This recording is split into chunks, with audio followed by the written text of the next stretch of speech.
Hey everybody, this is Chris Wolfpup and Slimetime with the Slimy Wolf Crypto Talk. I think I got the name right. Did I get the name right? I think I did. You did get the name right. Yes. Okay. So, I mean, before we get into the big thing that I personally want to talk about, which is regulations that are probably going to be coming up soon, um, just go over a quick few things. First, I just want to say I think it's kind of funny that Tether is making another stable coin tied to the Mexican peso. Uh, Well, Other than that, uh, and just getting into SEC regulations, do you have anything you want to bring up, Slime Time? just that if you're out there and you're down about things right now, don't stay looking down. This has been since day one of crypto that there are bear markets, there are bull markets.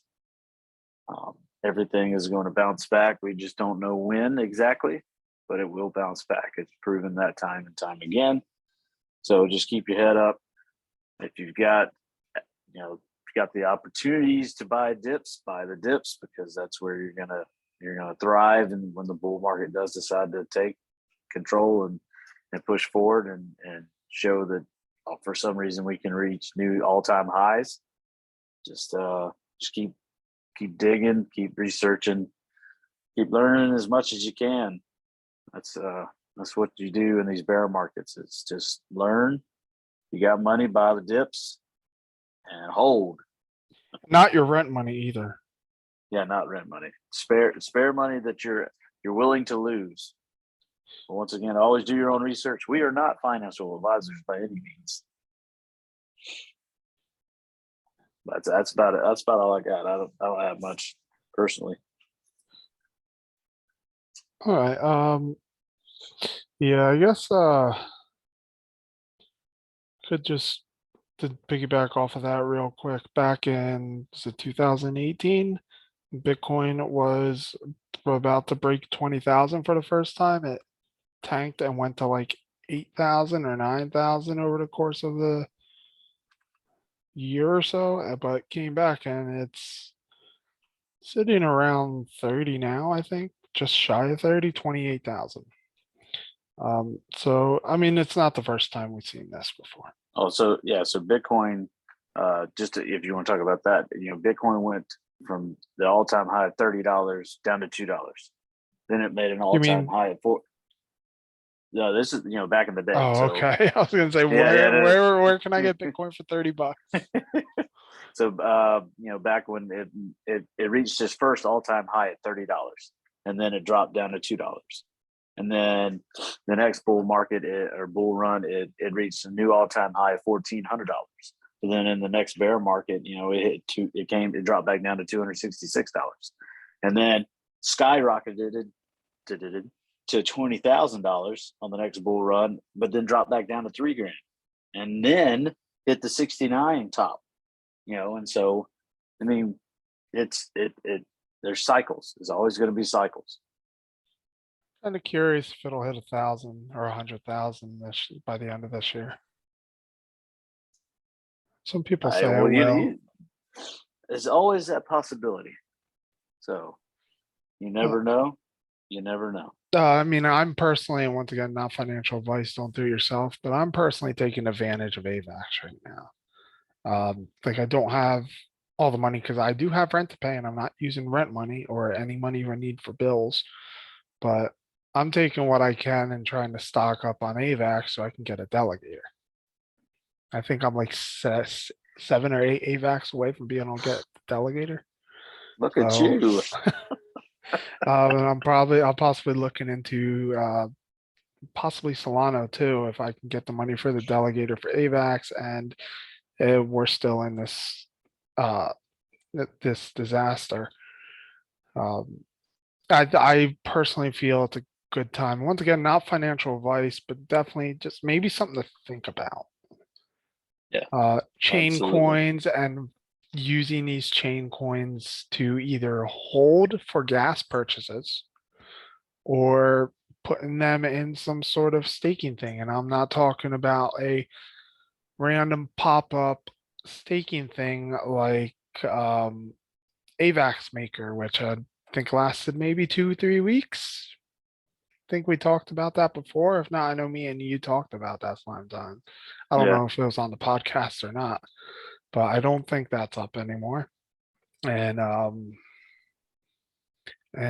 there was one not too long ago that just pretty much said was staking, gave not like ridiculously high rewards, but pretty decent, a little over normal staking. So it seemed like it might be good, but they ended up shutting down the website and not responding to people and not allowing funds. I think like 2 days before they stopped the website, if you tried taking the money out, it would just sit there Oh saying yeah. pending, and then 3 days later the website's down. I'm trying to think of what it was. Stable pool, I think, which I actually did put some in. Luckily it wasn't that much, but yeah, from my knowledge, it's, let me just see if it is still down or not. Yep, stablepool.io cannot be reached. I know they switched over to stablepool.net, but still never gave money back. And stablepool.net is also no longer can be reached. So I say if you're going to stake um, any chain coins or any coins, if you want to stake, but I'm personally liking staking chain coins, especially at this point with what's Right. going on. Use the CEX that you are currently using for everything if they offer it. For example, I use crypto.com to get my purchases and then just transfer them over to my MetaMask. They have a staking option. I don't stake through them as I just don't like the rewards. I probably will stake Crow so I can get an upgraded card. Right now, I'm getting free Spotify, but I want free other things and a travel card, travel lounge, and like the highest one, you get free access to travel lounges. Um, but like AVAX has their own staking through their website and their wallet. Solana is the same thing. I'm not sure how Ethereum is. I know you're a big supporter of um, Pulse when X. that comes out. I'll post. Yeah. Yeah. Um, Pulse. are they going to have some sort of staking for Pulse that you're aware of? Yes, they will have it on their Pulse X decks. You they'll have liquidity pools. But you'll also, so like it will be the same. Talking about Pulse itself, you'll be able to do the same thing like Avalanche. You can stake on the validators, and you can choose which validator you can stake on. So you'll be able to stake your Pulse on the validators just like Avalanche. They don't call it anything like Avalanche calls them delegators, but um, they don't call it anything. They just have the ability to stake on a validator. But then you'll also have liquidity pools to utilize on the PulseX DEX, and you should be able to have staking pools on the DEX itself. I don't know if they're going to, because in the testnet, all they had was PulseX staking. That got you an incentive token that like it wasn't named. It was just called incentive token because they hadn't come up with a name for it yet. So that might be a rare token to think about as well whenever this launches, because it's not launching now this month. They were still doing security checks and ran into some bugs. I'm totally fine with that. Hey, keep auditing, keep doing security checks. You know, let that code, let all of that be solid. He did the same thing with Hex. He's been running flawlessly for over 2 years with Hex. No shutdowns, no nothing. So take some more time is fine with me. Um, totally fine with that. But also one quick thing, if anybody is, we talked about it last week about, real actual nodes, running real nodes, hardware nodes. Presearch launched their mainnet yesterday. And so it would be interesting to see how, if anything changes or they start growing more. I know that I think I saw a tweet earlier today that basically 40% of the tokens were staked on either nodes or keywords. So that was pretty interesting that 40% of the supply is already gobbled up, I guess you'd say. Yeah, I keep meaning to look into that. I am just so tied up with Oh yeah. things. With a quick plug, we are going to be closing the community wallet program in 3 days until the next level starts in on the 1st. So hopefully this video will be out before that, but I'm not sure. Should be. But the next level will start in 2 months, and then we'll re-bringing people there. If you don't know about it, definitely check out some video on my wallet program that I have on the YouTube, and also working on our own project, which kind of brings linking into what the discussion today is for regulations. So first off, I do want to mention that regulations and laws in the US at least, there's a lot of crypto projects that are not abiding by. And I'm not saying they're doing this maliciously. They may not know, because I never really looked up these laws. I'm not a lawyer. Um, they may have never realized, even some people on YouTube and Twitter are violating laws without realizing it. You can't do any sort of giveaway that is paid. Um, any if you can do contests that are paid, that are skill based contests like meme contests, but I know Slimetime doesn't necessarily think creating a meme is that much skill. And granted, I guess I kind of have to agree with them, considering there's a website out where you can just pick a random picture and type something in. Yeah. But I guess there's a little bit of skill, and then you got those people who are freaking incredible at making memes. There's definitely skill there, but like paid contests, you could do stuff like that if it's in certain states. For example, I'm in Colorado. I can't do that. I can't run them. I can't even enter them. So it does break down. Some of them do break down state by state and some don't. And that's given me not really hesitation to launch the Wolf Pup project, because I want to help people, and there's definitely things we're talking about that we haven't brought even to our Discord yet. That's gonna, I think, significantly help. Maybe not everybody, but but people. And obviously, it's gonna help wolves. But it just, and I am starting to see a lot, which never crossed my mind, about registering the in Cook Islands or Nevis or some other country that denies to follow any court ordered documents that's not in their country. Smart move, yeah, because you get away regulations. I'm a little iffy due to, I don't know how ethical 100% it is. You're technically not breaking the law, but not breaking the law doesn't necessarily mean you're being ethical. And Slimetime, I'm let you give your thoughts on it, because I'm really split on this, just because I don't know how ethical it really is. And anyone listening, I would love to know your opinions on it. But I do want to give Slimetime some time to talk about his thoughts on this, and then we're going to dive into the XRP lawsuit that's going on. Been going on for like a year and a half, 2 years now, or something like that.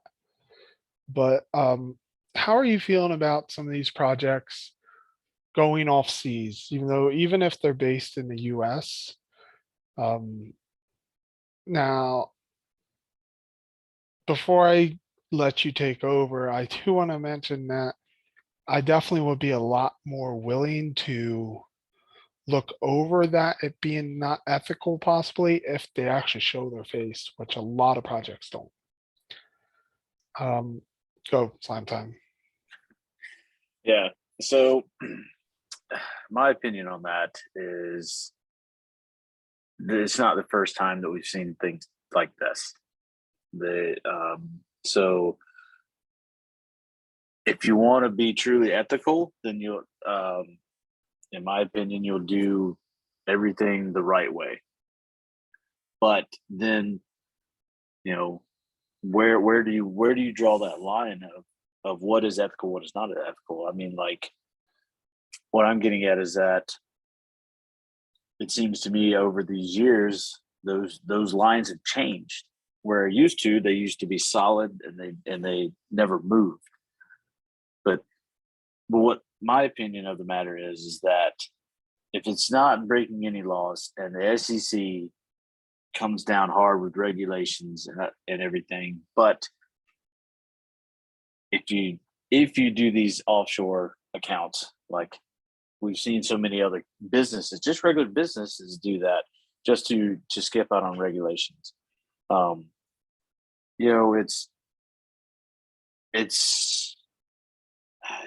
is a tough line to jump back and forth because once you cross, it's not necessarily crossing the line, but once you decide to go that route, you pretty much have to stay that route, unless you start something totally new and then just decide, hey, we're shutting all this down over here. But Yeah, it at the comes to end, your favorite things of possibly having to do oh yeah, I mean, migrations. yeah, there you go. Yeah, everything has become migration. But in the world of business, does the government always look out for everybody? That's a question I always ask. Or are they doing this to basically, we don't know necessarily what all the regulations are.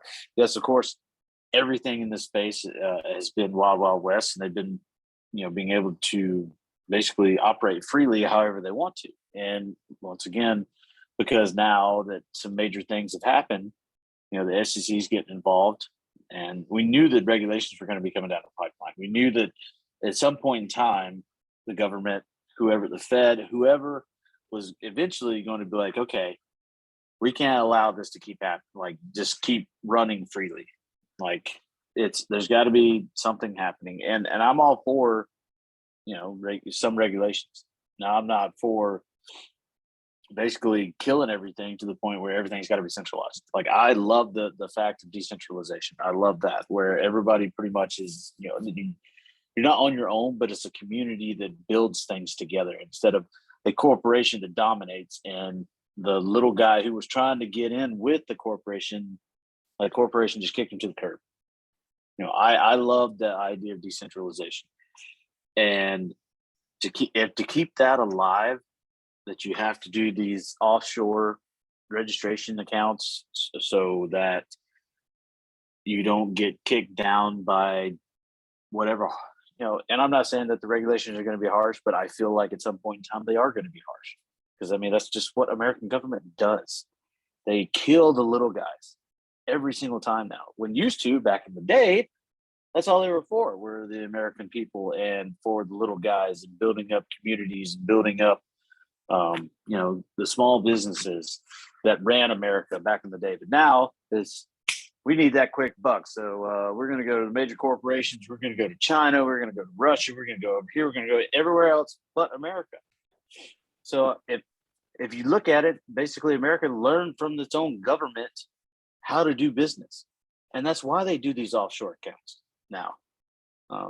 And so that's where I say that, if you go by old standards, yes, doing an offshore account, not doing anything like under the regulations in the United States, used to be very unethical. But it's like they took the line of that and they booted it. And now it's just, survival of the of whoever can get to it first, basically. I think And a so, big part of the ethical discussion on offshore accounts, offshore businesses, are you doing it because you don't have the money to fully run it like you want, or are you doing it to avoid taxes and hurt people? I think it's like both, to be honest with you. I think it's 50, not 50-50, but I think it's No, like that you, the what I'm saying is I think that's a deciding factor on if what you're doing is ethical or not.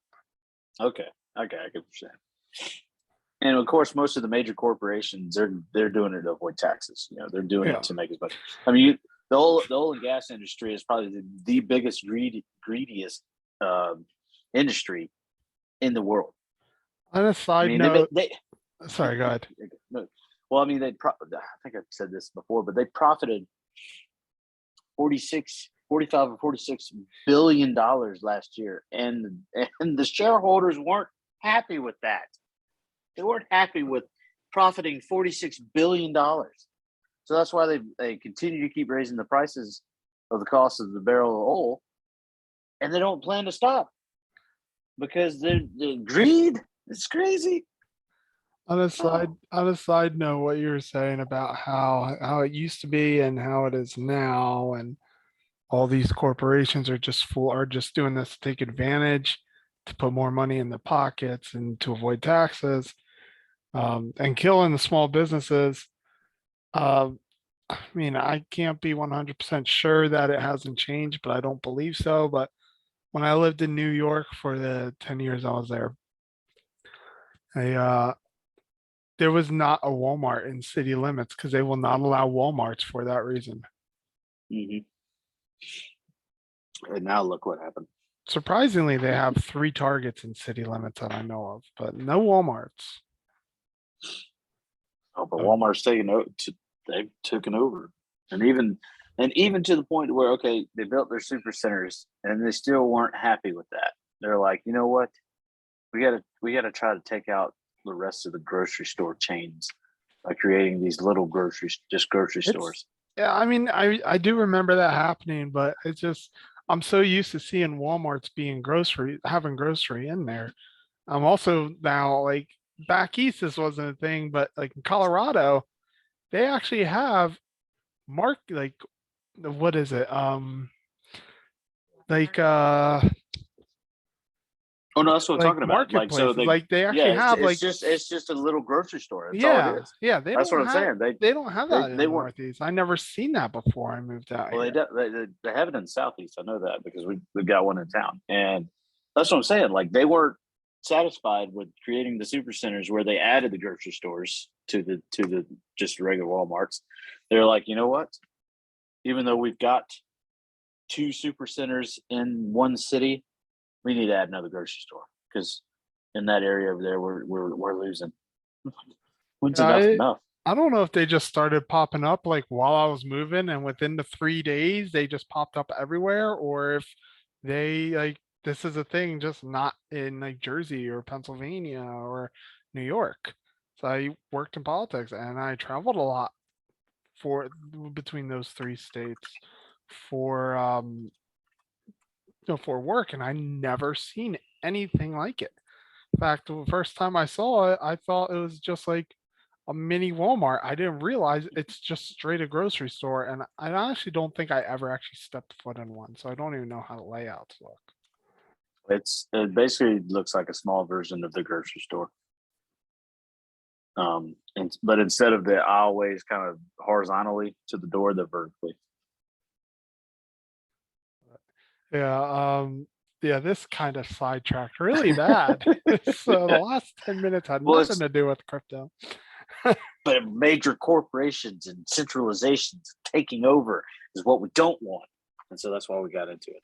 But yeah, I mean, I agree that regulations are needed because there's so many people getting screwed. But at the same point, as someone looking to start a project, it's gonna hurt really bad. And now I have to try and figure out what I can do.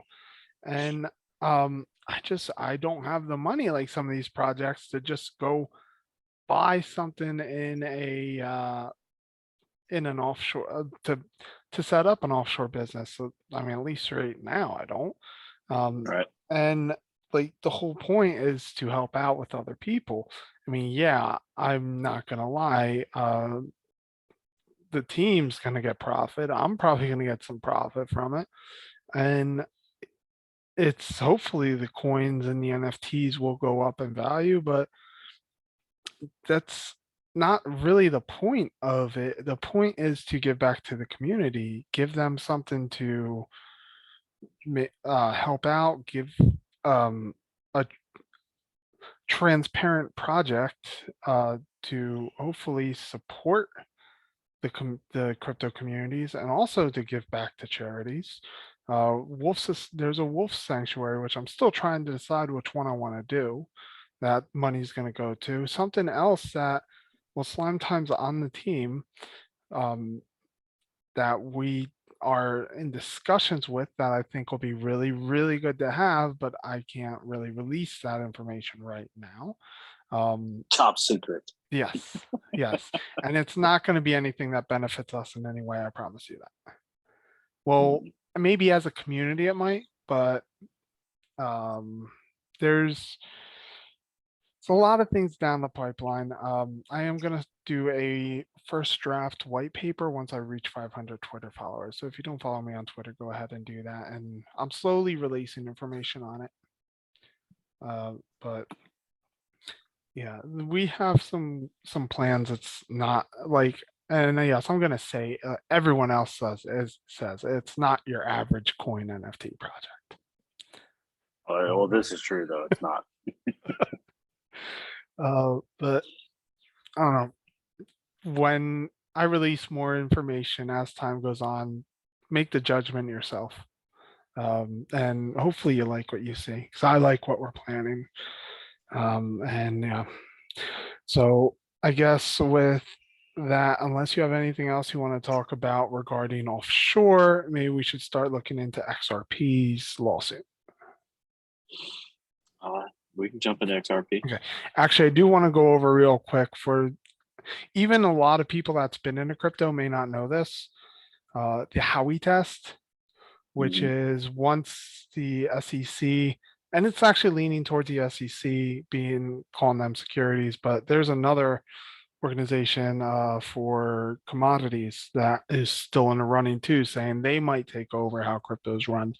It's kind of like a battle between the two, but I think SEC is winning, honestly. T so F, what is it? Something commodities. Um, do you have any idea what this government organization is called? TCFC or something? Mm-mm. I can't say I do. TFCT. I don't know. There's a T, there's an F, and there's a C in it. I got an idea. I'll just Google commodities in the US. See, if I was a lawyer, I'd know this. I'm not a lawyer. uh, Just a man trying to help people out in the crypto space. You might as well just call yourself a pro bono crypto lawyer, basically. um, That's not licensed. a pro bono, non-sanctioned crypto Yeah. lawyer. Hang on. If you want, can you just talk about something, kill time while I try to find this? Yeah, sure. Um, let's see what else we got. We got Sorry, CFTC, CFTC. There we go. That's what we Commodity got. Exchange Act and Regulations. I don't know what it stands for. Commodity Futures something Commission. I don't know, but they might be taking over crypto if it's not decided that most of it is a security. And the reason I bring that up, the way to figure out if something is a security is through something called a Howey test, which was created back in the 40s, I believe, because of oranges. And yes, we're still using that today. And if you don't believe me, look it up. It's because of an orange grove in California in like the 30s or the 40s.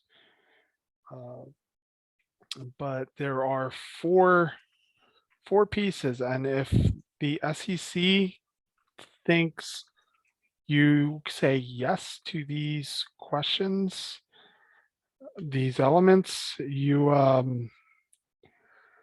you're considered a commodity, and or sorry, a security, and you have to register with them. And these are, give me 1 second, I lost the page I was on.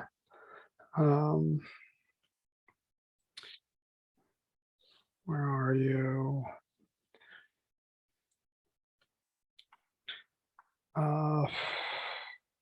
Okay. Is there an investment of money? It's pretty much doesn't Everything. need, yeah, an explanation. Are you putting money into it? Two, are you putting this into a common enterprise? Which I'm not 100% clear on that, but I'm thinking it's like, is all the money going to the same place for a reason? Three, is there an expectation of profit? So Reasonable. Want to be a reasonable expectation of profits. it actually doesn't say reasonable, does it? The one I'm looking at says Oh, with a okay. reasonable expectation of profits. So Which I could, and see that's where like that's to me that's what is reasonable to somebody, because to the average person, reasonable is either making half the money back they put in, which could have been only 10. I mean, they that only would put $20 in and they make $10. To that me, that's a wouldn't, reasonable expectation. but that wouldn't be profit though. That's true. Yeah, reasonable profits. Well, then you like take $2 over, your $2 over your ROI. That's profit. Like Yeah. that's profit, but it's a reasonable profit. But I think it's a reasonable expectation of profit. I think it's with a lot of these claiming that will give you whatever goes in with these nodes, you're getting 1% back daily interest. You're expecting to get 1% back daily interest. But you don't. But I mean, like, well, technically they you do, because it's 1% of a coin that dropped 50%. So you're getting the interest, but it's not back. But it's not profit. So right now, so like everybody's still in the clear. I guess technically it's profit in coin or token, but not in dollars or pesos or yen or whatever it is like, you have wherever you're listening. I feel like if the SEC jumps in hard on this, they're going to have to change how this is, because I mean, because like with the market dropping like that, nothing's at profit right now. I think the only way we're going to get is to maybe send them a bushel of apples, to maybe stop thinking about oranges. Maybe, but you get what I'm saying, right? So like the market's totally down, so nobody's in profits right now, except for the ones that maybe got in early. But like, I guarantee you, 90% of anybody who jumped in the node space, there's no way they're in profits right now. Well, I remember it might have been at one point in time, but like not now, especially if they held and didn't claim anything. I do remember seeing something, an interview with Hester Pierce from the SEC, saying that, yeah, they'd be willing to work and to possibly develop something. But I mean, can you really believe politicians at this point?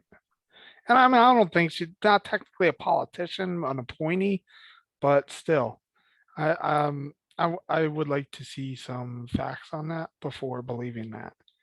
Yeah. I think they should have town halls with all crypto investors. Whoever wants to come can come. Maybe have them throughout the country or something, or online, and just get the biggest Zoom room you possibly can. And then the fourth one is, now this one I thought would be safe with what we're planning, but then I looked and it said no, it's not. To be derived from the efforts of others, meaning a third party would have to do the work. So like, for example, if somebody buys a Wayne Gretzky, yes, I'm using Wayne Gretzky because I like hockey more than all other sports, a Wayne Gretzky rookie card, and they plan on selling it in 10 years because it's probably going to go up. Then yeah, technically, according to the first three, that's a commodity, or sorry, that's a security, but you're doing it yourself. You're selling it yourself. You're making the money back yourself. This being derived from the efforts of others, meaning that you're putting your faith into someone else to bring up the value or to do the work and just get you the money from what I'm getting at it. So I thought maybe a DAO, because a DAO is governed by a smart contract, meaning the person, after the votes are made, the person in charge doesn't actually make the transactions. It's straight from the contract. No, that doesn't count because apparently somebody has to initially set up the DAO. Mhm. So, and I think a lot of this, if these regulations are going to be how harsh these regulations are, because you said regulations are going to happen, especially with what happened with Luna. How harsh they're going to be and how strict, I think, does depend on the XRP lawsuit.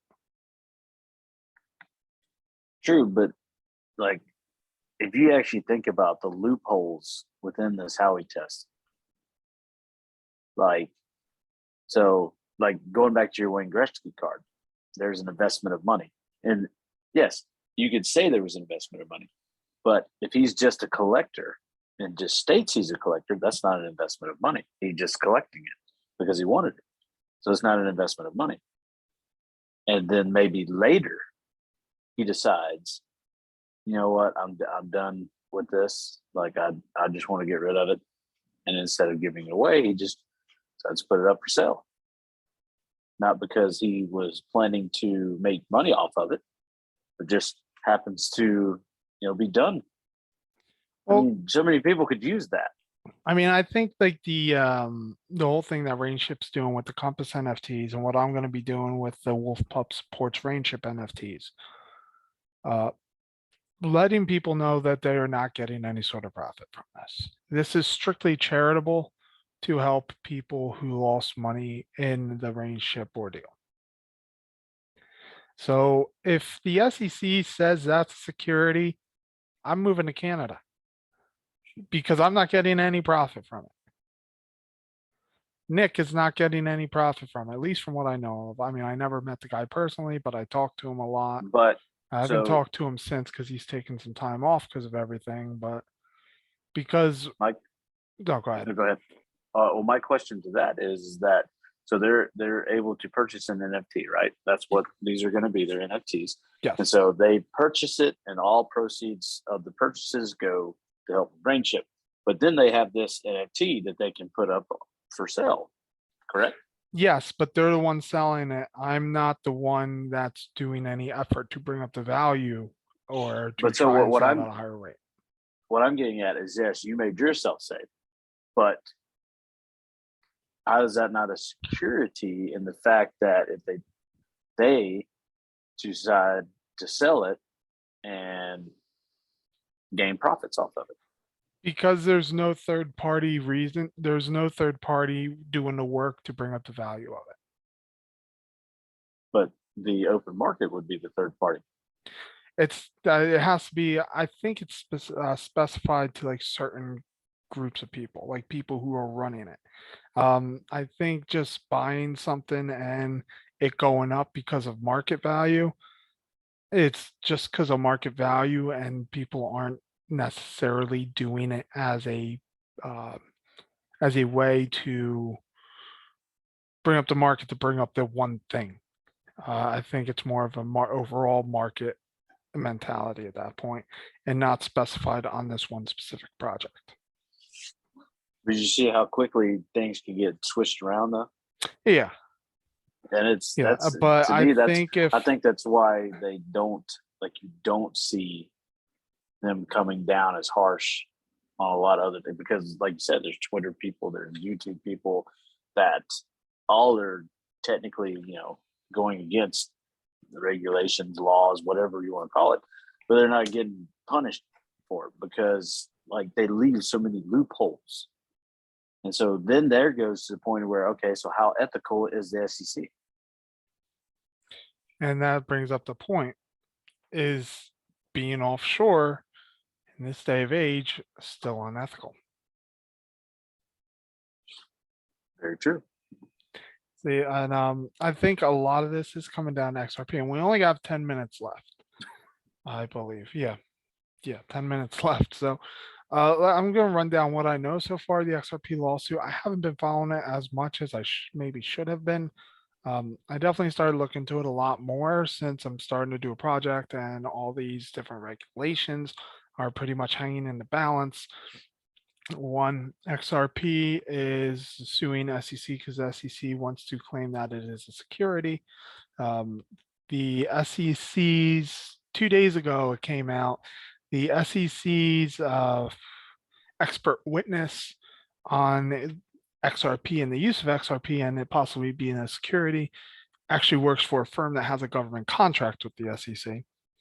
So I don't know how legal that is. That's definitely not ethical, but I don't know how legal it is. Three, apparently there is talk back and forth. I have not seen emails or anything or heard this firsthand. So this is more of a hearsay. So this probably wouldn't hold up in court, at least if I was the one saying it. But so just keep that in mind. But I have heard that there are people in like higher owning like bigger whales with Bitcoin that are pretty much trying to talk government, Congress into say or SEC into say I think they're actually trying to talk to Congress about it, but it could be the SEC. I'm not 100% sure. Pretty much trying to say, listen, I know Ethereum was judged 4 years ago as not being a security. We think you should change your mind, and it should be, and every crypto should be a security except for Bitcoin. So that's pretty much what I have the rundown for. There's actually a Twitter called, I think it's at US Twitter Law, or sorry, at US Crypto Law. That actually is run by, I think, like a pretty big lawyer. Let me see if I can find it real quick. While I look for that, we only have a few minutes. We really only have like 6, 7 minutes. Do you want to give your thoughts on what you know about the lawsuit or anything? To be honest with you, I didn't really look much into it because I wasn't invested in XRP or anything like that. So I didn't really dive into it other than, just saw that they were getting popped for that. Like you said, that people were trying to come out and say that it was a security type financial, group or whatever. But like you were saying, I happened to see somebody posted, I think it might have been Gordy. I can't remember who it was on Twitter. Was talking about the guy that was had its own whatever you were saying, had its own company or something like that within the SEC. Like how's that even? I don't think it's that he has his own company. I think the company he works for had a government contract with the SEC. Okay. But still, I mean, like, it's like basically that's almost like what do you call that in the stock world? Basically, where a stockbroker knows inside trading. That's basically inside trading. That's pretty much what that boils down to. I mean, at very least, I think that should be a conflict of interest. Yeah, that's a better term for it. Conflict of interest. Okay. Yes. So the Twitter account is at Crypto Law US. This is founded by and hosted by John Deaton, which I believe is I believe he's a lawyer that's involved in the case and is defending XRP. And actually gave up a friend of the court status to do so. But I think he's the one that may have brought the whole thing about the employment of that expert witness to light. I don't think I probably should have researched him a little more, but even if I did, we only have 5 minutes, so I can't really go into him. But definitely check out his Twitter at Crypto Law US. And it goes over a lot of what's going on with the SEC's the SEC, the ethical rules of the SEC and crypto, and the lawsuit itself, which I think is going to be a big factor in determining regulations in crypto. Yeah. And there's actually a link somewhere here that I saw that will help you connect with your local Congress if you're in the US to send them messages. And being in politics, I could tell you now, depending on the size of the community, that can somewhat be beneficial. But if you live in a community that's like over 100,000 people and not much people are really into crypto, may not be as beneficial as you'd like it to be. But if it's small communities, I mean, or there's a lot of people that feel your way on and you're all in a big community covered by the same congressman or congresswoman, congressperson, it can be beneficial. Yeah, I know that's weird to say that, but it can be. Yeah, absolutely. Totally agree on that one. So quick breakdown of what went over today. XRP lawsuit is going to be a big deal probably in SEC regulations. I'm still not 100% sure on the ethics of offshore, but it's definitely not what it was.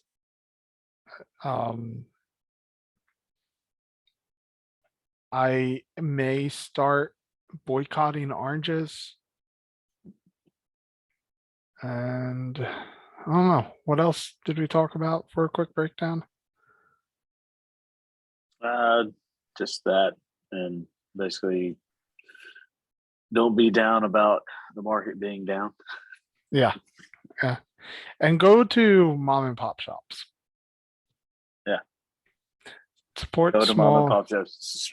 Support the small businesses. Yes. including wolfpupstore.com.